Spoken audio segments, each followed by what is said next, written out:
ఇలా ఉంటుందండి బ్యారన్ లోపల.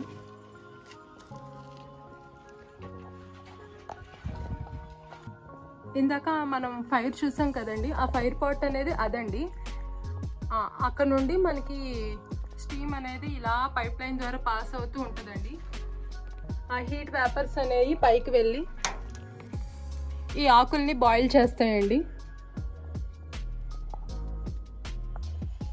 ఇలా ఒక్కొక్క బ్యారన్ వచ్చేసరికి 5 to 8 క్వింటాల్స్ సింగిల్ టైంలో ప్రొడ్యూస్ చేస్తాయండి. ఇలా ఆకులు బాయిల్ అయినాయి.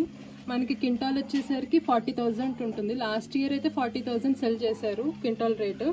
ఈ ఇయర్ అనేది మనం ఇంకా డిసైడ్ చేయలేము, అది ఐదర్ ఇంక్రీజ్ అవ్వచ్చు లేదా డిక్రీజ్ అవ్వచ్చు అండి.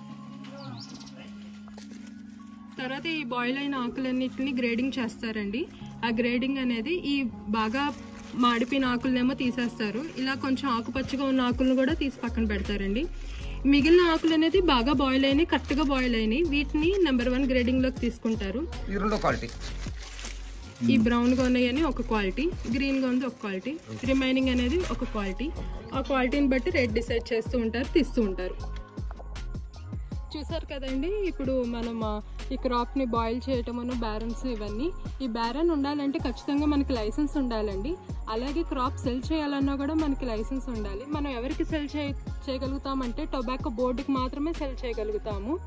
టొబాకో బోర్డు అనేది తీసుకుంటుంది ఈ ఫార్మర్స్ నుండి. ఇలాంటి మరిన్ని ఇంట్రెస్టింగ్ వీడియోస్ కోసం please to subscribe to our channel కోకోలం. Thank you.